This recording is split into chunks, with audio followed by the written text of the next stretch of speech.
Olá, sejam bem-vindos a mais uma edição do Buildings Talk About. No vídeo de hoje, conversarei com Marcelo da Costa Santos, da NAI Brasil, que contará sobre a mudança da empresa de Engebank Real Estate para essa nova marca e quais são os planos de expansão para os próximos anos.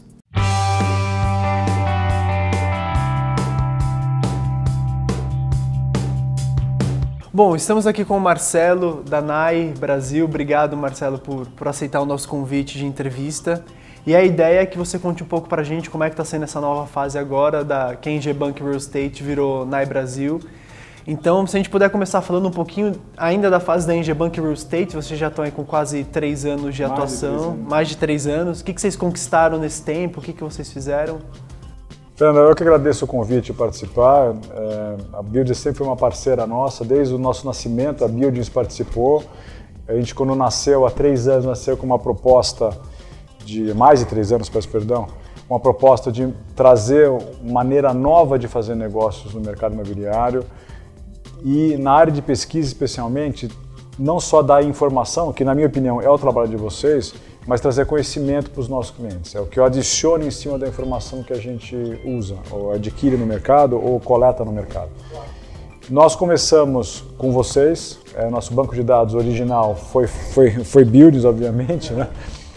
E começamos com uma área de transações forte em logística industrial, também tivemos área de escritórios e avaliação, esses foram as grandes, o nascimento da empresa foi esse, e sempre com pesquisa, que é um viés importante da gente. A gente solta relatórios trimestralmente, agora estamos fazendo mensalmente também. E o ano passado, já no meio do do terceiro ano de operação, depois de 2 anos de operação, a gente iniciou a área de Facilities e Properties, a gente chama de Asset Services, que é o jargão internacional, onde basicamente fazemos gestão de prédios, tanto para ocupantes como para proprietários. Sucintamente, essa é a nossa história. Eu acho que o mercado precisava de mais uma empresa de nicho, voltada para um serviço de mais qualidade, mais ágil. Eu não quero ser o maior do mercado, eu quero ser o melhor do mercado. A minha missão é muito simples. A Engebank nasceu com a missão de ser a melhor empresa de assessoria do mercado e eu sei que é muito ambicioso, mas a gente sabe que tem concorrentes muito fortes e muito bons no mercado, mas é neles que eu me espelho para poder fazer um trabalho melhor e crescer e ocupar espaço. Ótimo, perfeito. Pensando agora então no plano de expansão da NAI Brasil, agora pensando em outros escritórios, em presença local, como é que vocês estão distribuídos hoje? Nós temos, assim, a nossa empresa mãe, a Engebank Engenharia, tem escritórios em 25 cidades do Brasil. Nós continuamos usando os engenheiros que estão baseados nesses escritórios como base de apoio. Então, se tem uma avaliação para fazer, sei lá, em Manaus, eu tenho uma pessoa local que me ajuda, em Fortaleza e assim por diante.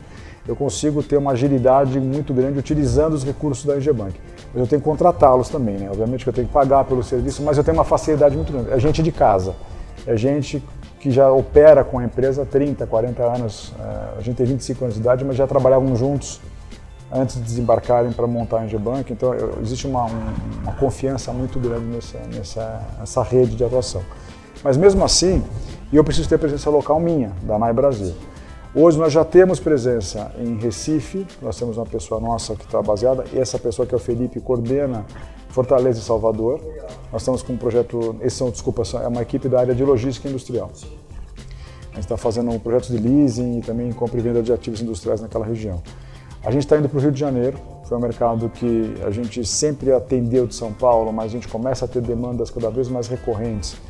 E eu estou num processo de expandir especialmente a área de escritórios no Rio, mais do que industrial. Escritórios é um segmento que me interessa mais nesse momento.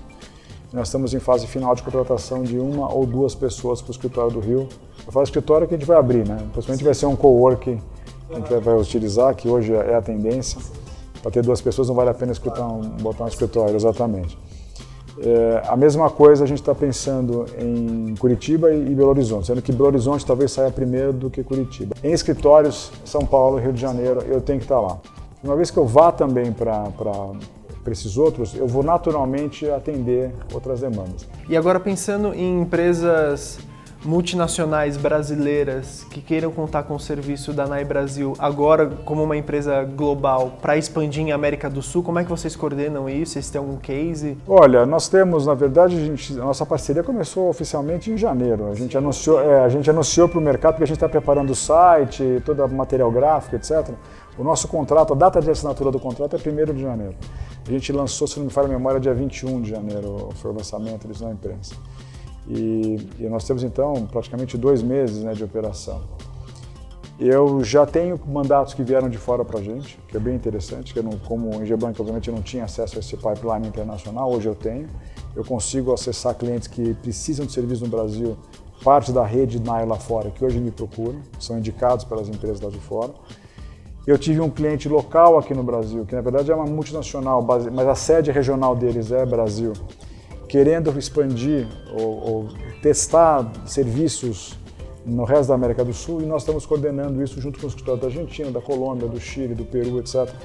A NAI tem presença muito forte na América do Sul e no México, então nós conseguimos atender de maneira regional, e às vezes o cliente quer que eu faça isso localmente, então eu vou ser o ponto fulcral aqui de atendimento dele.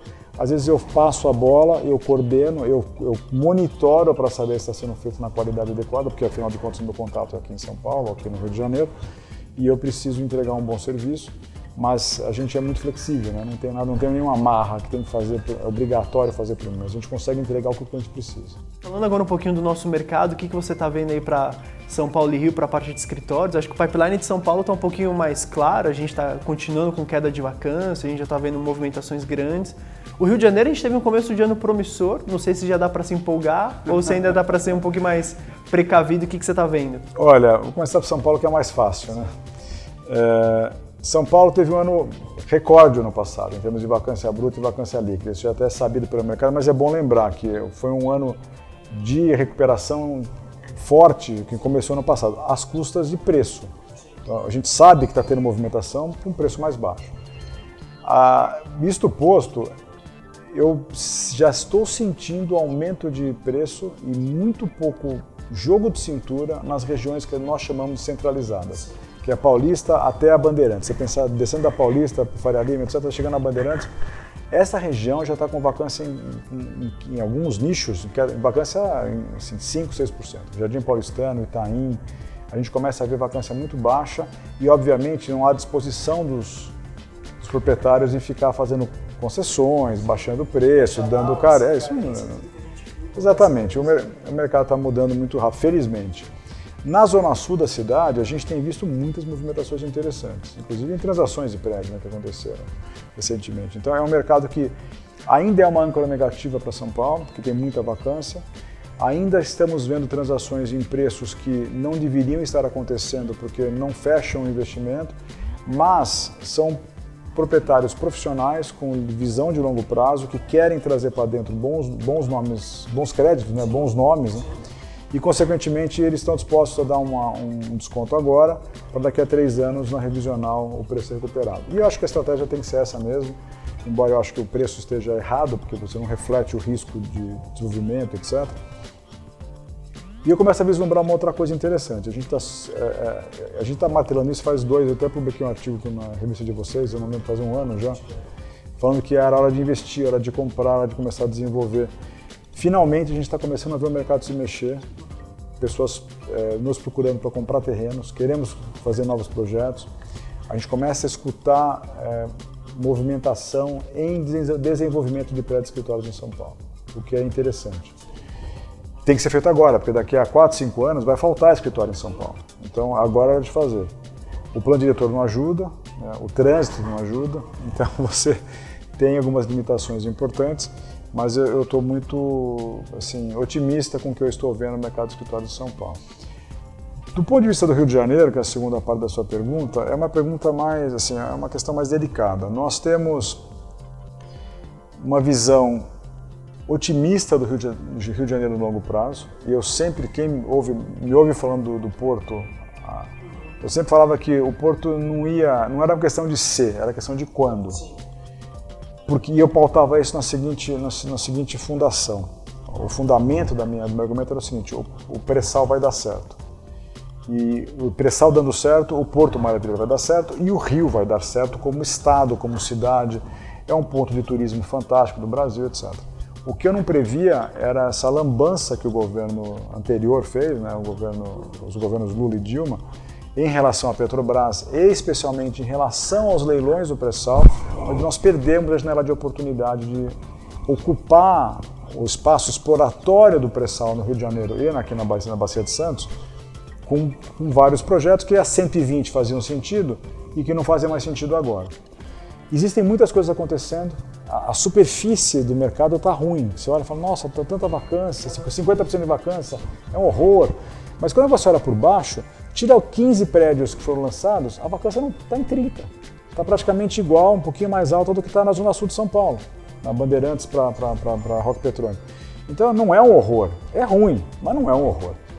Porque você tem prédios que foram colocados no Rio apostando no pré-sal, como eu também apostava lá atrás, também faço o meu meia-culpa, e que o pré-sal acabou não dando certo, como razões que eu já mencionei. Então, esses prédios distorcem a média da cidade do Rio de Janeiro. Eu torço muito pelo Rio. Como todo brasileiro, a gente tem que... O Rio é o cartão postal do nosso país, é a porta de entrada, tem um potencial de turismo espetacular que não é aproveitado. Eu sempre falo isso na brincadeira, né? Portugal, que é um país que eu gosto, vou muito para lá, tenho família lá, recebe 30 milhões de turistas por ano, foram 20 milhões, então agora estão projetando 30 para esse ano. Barcelona recebe 10 milhões, 12 milhões por ano. O Brasil recebe 6. Então, você pensar, o Barcelona e Rio são cidades muito equivalentes.